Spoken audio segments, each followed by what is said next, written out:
So, um, what if the 100% you got on your Friday spelling test in school meant, like, absolutely nothing? Right, which is a pretty jarring thought for most of us. Yeah, exactly. Or worse, what if the entire system of grades and, all the metrics we use to measure intelligence is actually just measuring our temporary ability to hold our breath underwater? I love that analogy because Okay. we do crave that visible metric, don't we? Oh, totally. I mean, if you really think about it, when we want to measure something in the physical world, we trust our tools implicitly. Like you want to know the length of a room, you pull out a tape measure. It's a solid fact. Right? It's undeniable. But when we try to figure out if knowledge has actually taken root in the human brain, well, our traditional measuring sticks might be completely unreliable. Which is exactly what we're unpacking today. For you listening, we're doing a deep dive into this incredibly fascinating set of instructional frameworks and notes.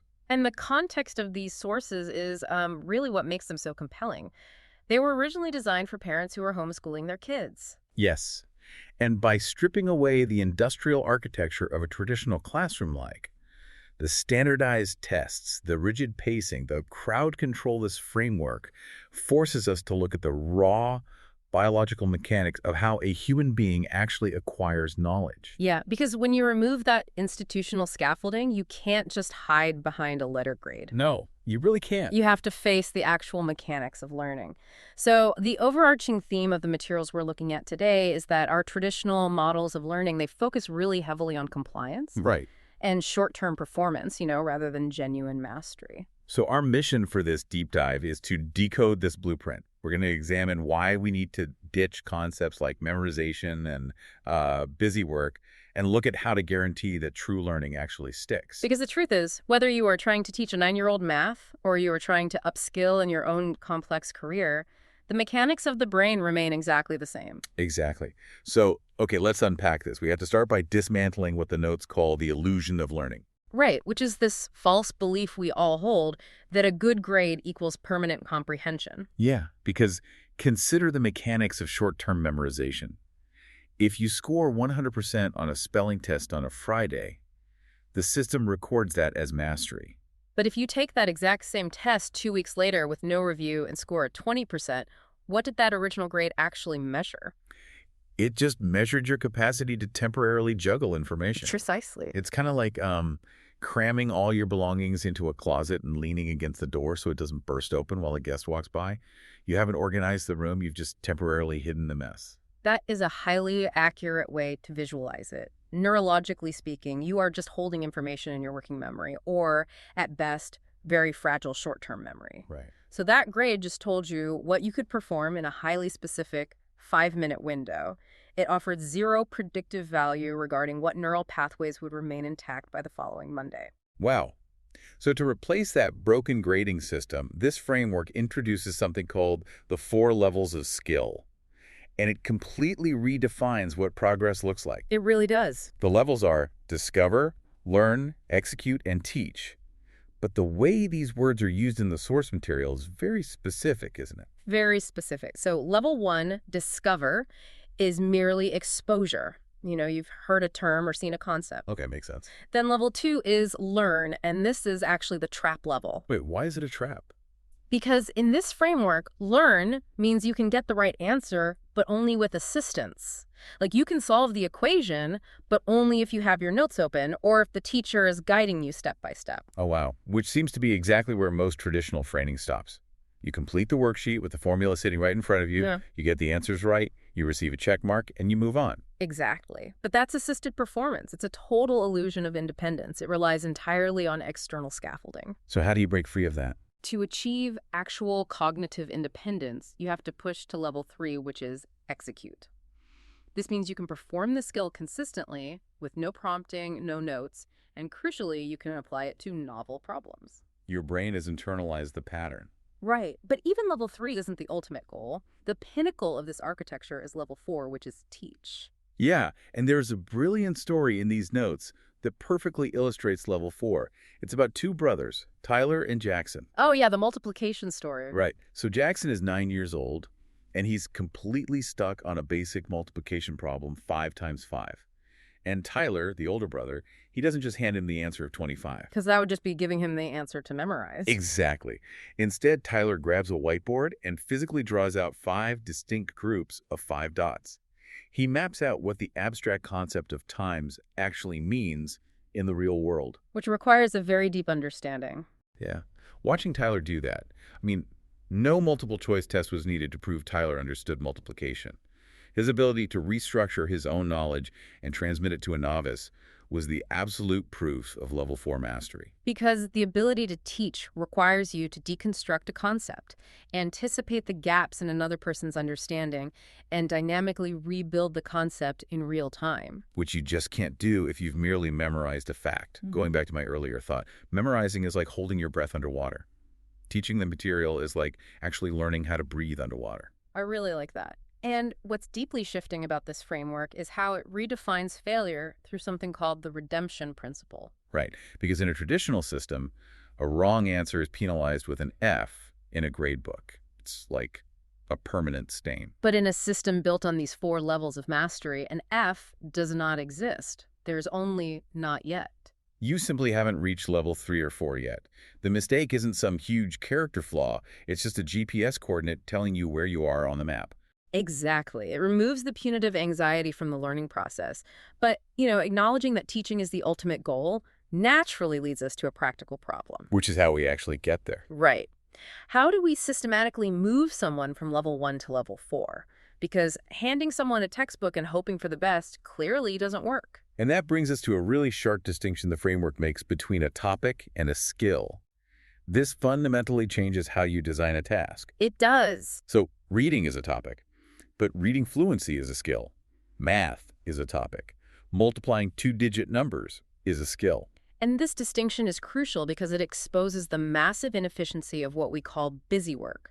When tasks are designed around topics rather than specific skills, you end up with low-level cognitive tasks disguised as educational rigor. Right, like copying a list of vocabulary words 10 times each, or grinding through a worksheet with 100 identical math problems. Yeah, it feels productive and it keeps everyone quiet. But the cognitive load is almost zero once that initial pattern is recognized.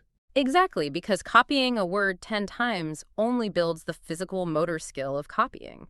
It does absolutely nothing to build the cognitive skill of actually utilizing that vocabulary word in a complex sentence. So to fix this, the framework offers a 60-second, 3-step formula to convert any piece of busy work into genuine skill work. Right, let's go through those. Step 1 is to name the specific skill you are targeting.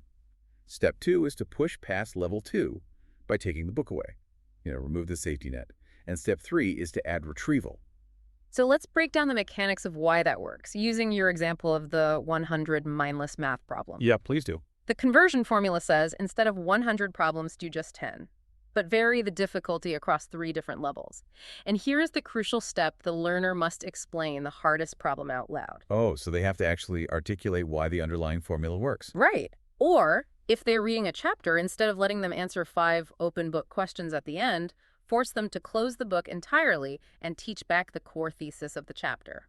Okay, I do want to push back on this just a little bit, though.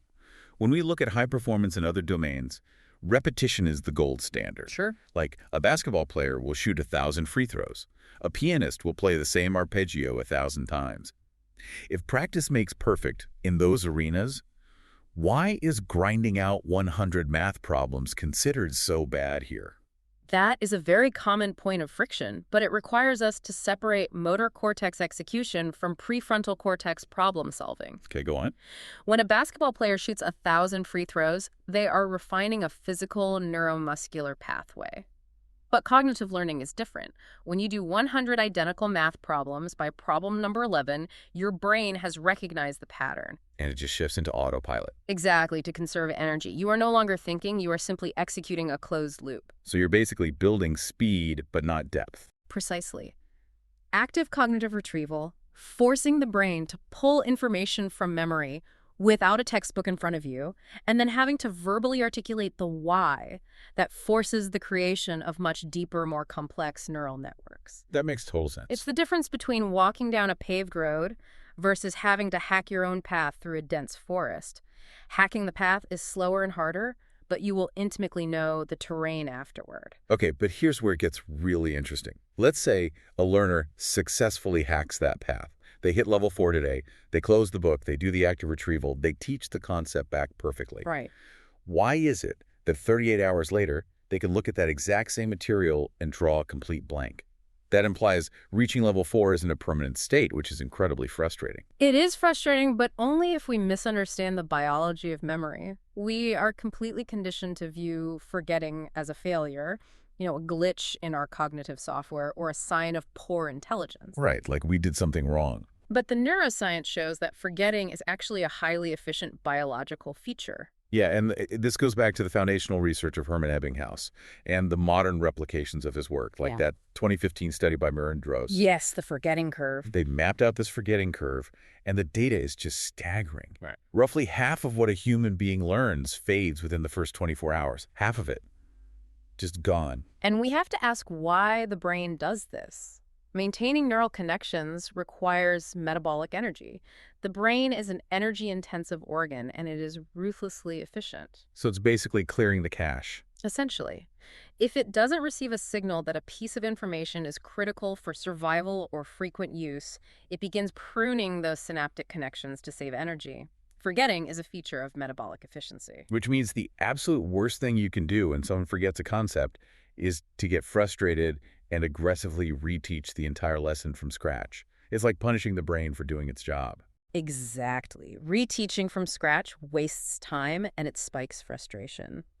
The scientifically proven remedy for the forgetting curve is a technique called spaced retrieval. Okay, how does that work in practice? You introduce the concept, you allow the forgetting curve to do its natural pruning for a few days, and then you ask a low-stakes question to force a recall. Like sitting at the breakfast table and casually asking, hey, what was 7 times 8 again? Exactly. No flashcards, no timer. Just a sudden demand on the brain to retrieve the data.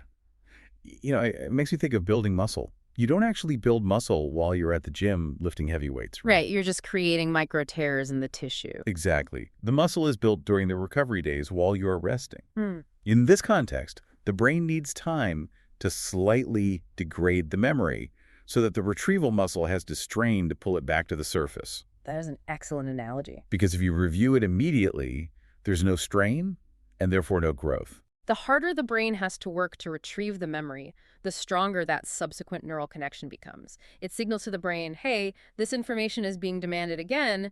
Do not prune this pathway. But implementing spaced retrieval casually at breakfast brings up a massive structural problem.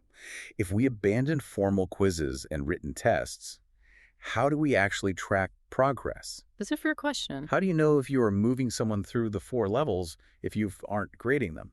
Well, the materials outline 3 assessment methods that rely entirely on observation and dialogue rather than written tests. Okay. The first is the teach-back method, which directly assesses level 4.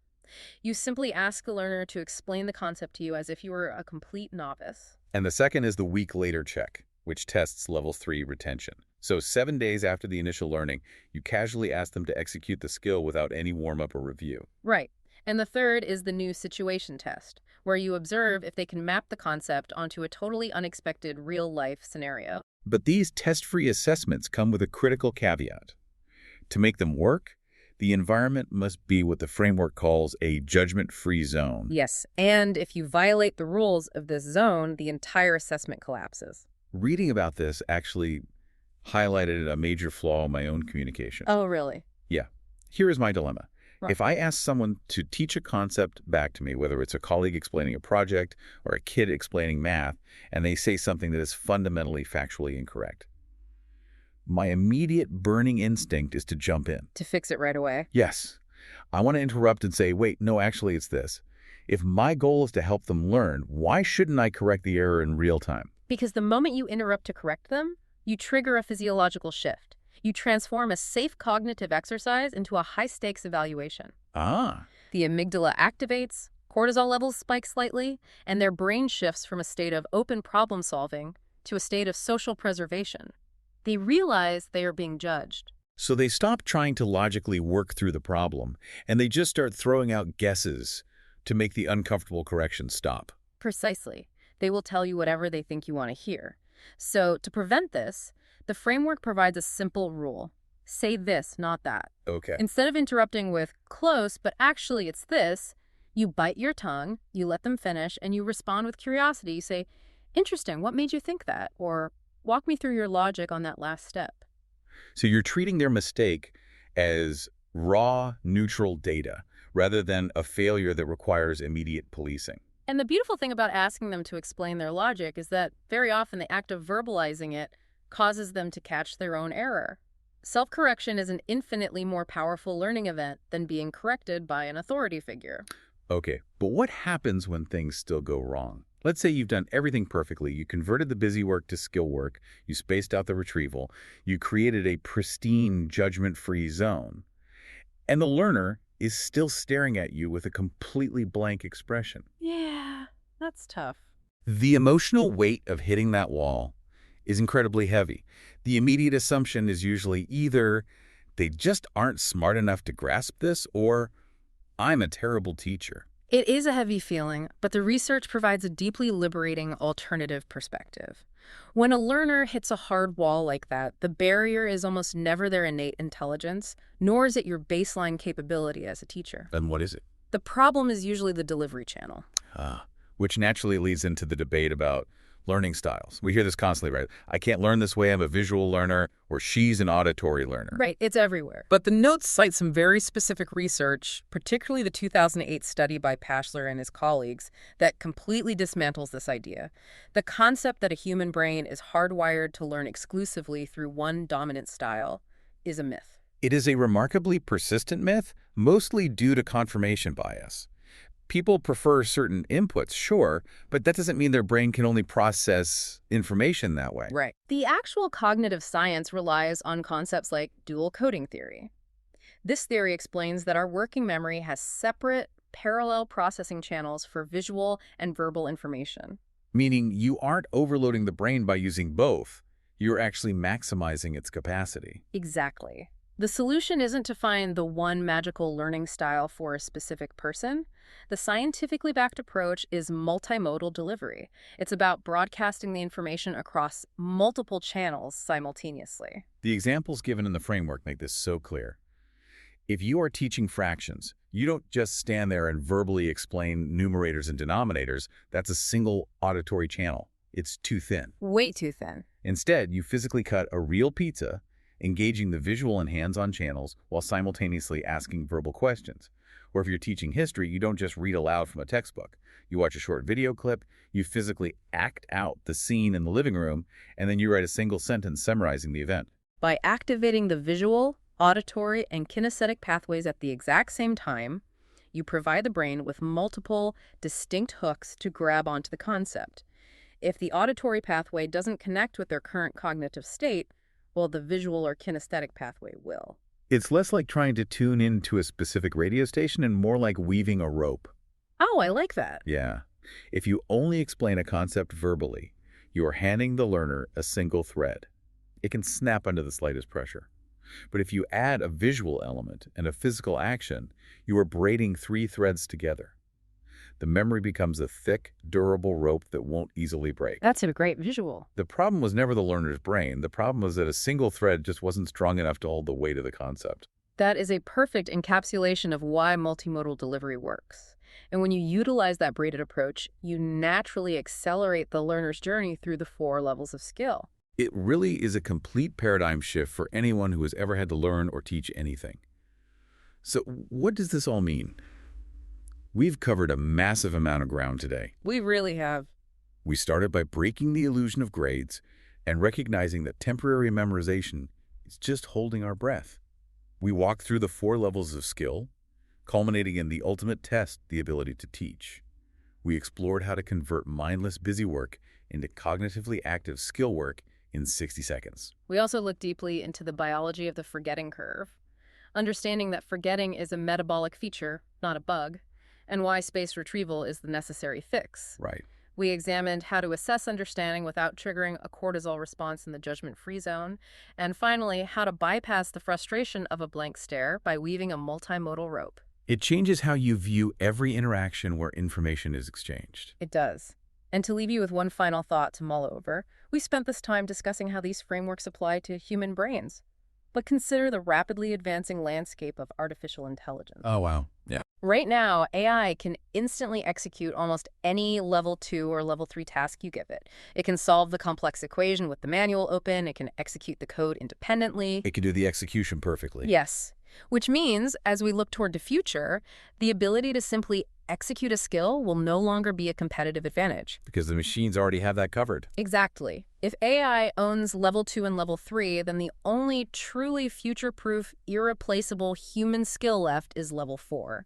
The ability to deeply synthesize complex information, understand the nuanced gaps in another person's mind, and physically sit down and teach it to another human being. That is a really profound realization. It forces us to ask, are we building the skills that actually matter? Or are we just admiring our footprints in the sand right before the tide rolls in? Thank you for taking this deep dive with us today. Until next time, keep questioning how you learn.